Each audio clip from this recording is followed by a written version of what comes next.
What's going on, you guys? My name is Rayge, and we are welcoming today Peni Parker into Marvel Strike Force for the first time now. Finally getting your chance here to unpack this character, but as well, she is a very, very important piece to the survivability of Spider Society, as you'll see in the breakdown of her kit. What's really cool is that she's not your standard typical protector where she's taunting and so forth, but she's providing a boatload of deflex blocks, the additional cleansing barrier and so forth, and on top of that, ability energy as well. So we're going to be reviewing her kit in more detail, but on top of that, we got to take advantage of the additional increase here to the Red Star Orbs. So we've seen this before, guys.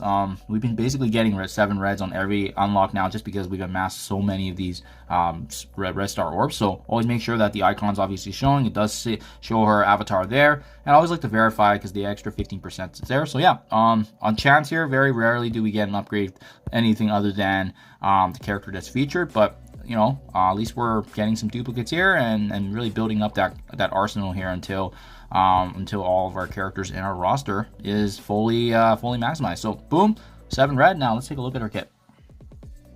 Yeah, and honestly, without a doubt, I think Peni Parker is probably going to be the most important member of this team, or at least the top 2, just because of the synergy she's going to be bringing for the rest of their Spider Society team. So first and foremost, her basic attack here is special Dr. Strike, attacking primary target for 80% damage, as well as clearing positive effects.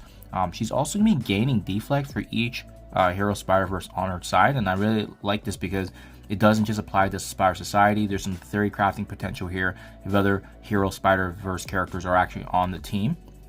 And as well, if this character has barrier, she's going to be doing additional damage on top of that. So it's kind of nice that, you know, it punishes for enemies that do have that barrier.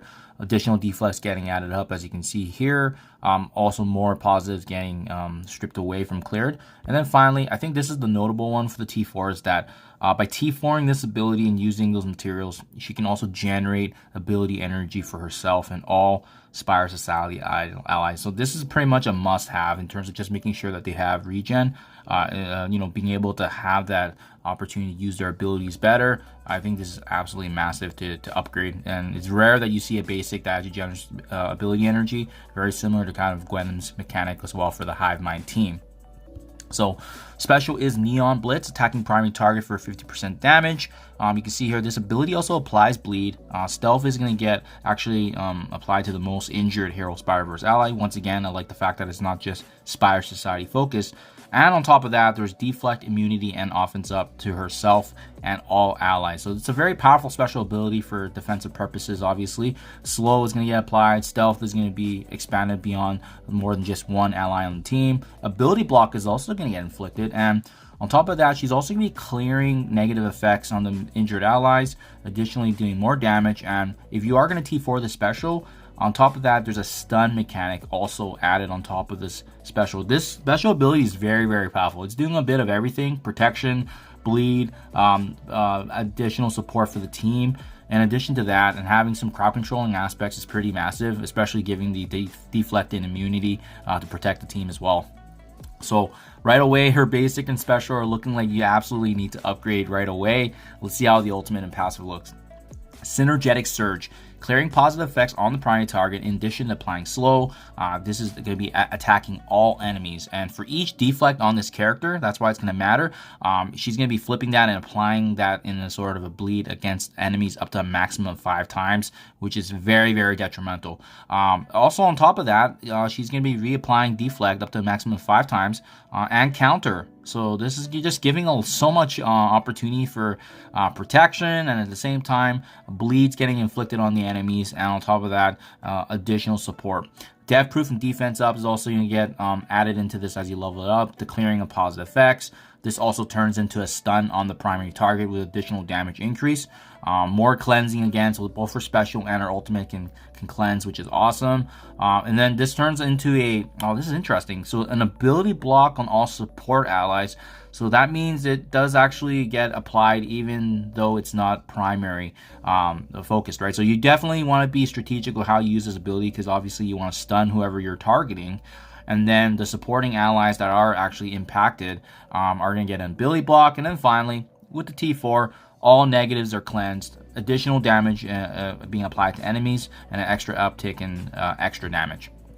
So Not as sexy as the special and basic in my honest opinion, but the cleansing of all negatives is definitely notable if we're finding that the team is having a hard time stripping away negatives. So this one is the one I would watch for to see how they do in raids. But keep in mind, this is just a very powerful ultimate ability, so definitely one we want to consider upgrading, as Peni's going to be a very important piece of this team. And then finally, this is where all the paragraphs are coming with her Mecha Menace passive. So on spawn, if she doesn't have barrier, she's going to be applying barrier to basically everyone on the team that's a Hero Spider-Verse character, including herself. She's generating ability energy for them. In raids, offense down is actually getting applied.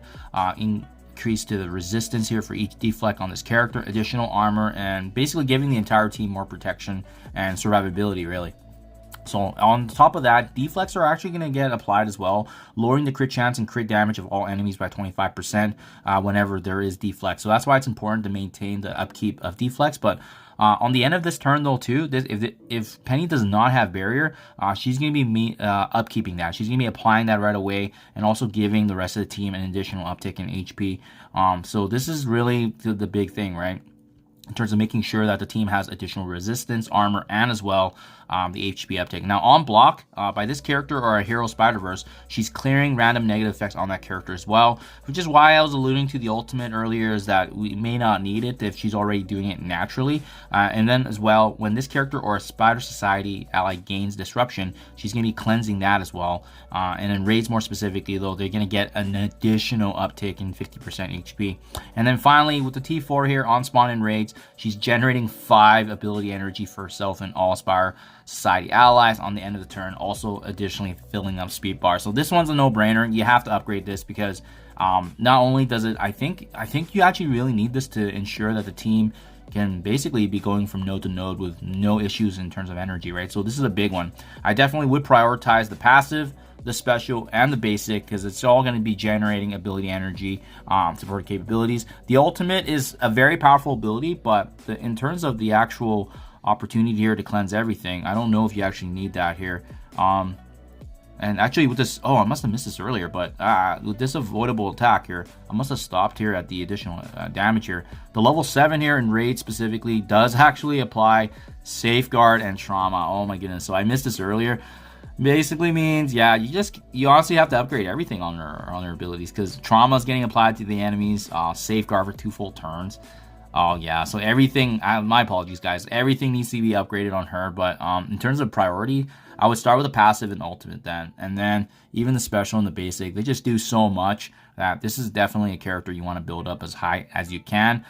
In terms of ISO-8, right? So I honestly would, depending on the synergy of the team and where you have them slotted in, but I mean, you want her to be landing the ability blocks, the stuns consistently. The skirmisher ISO-8 makes probably the most sense, so that way it is consistent, especially with the higher resistances that we're seeing in Incursion 2. So that's what I would go with, guys. Hopefully this helps you guys out in the unlock. Good luck with your guys' red star orbs as well. Thank you for your time as always, and I'll catch you guys in the next one.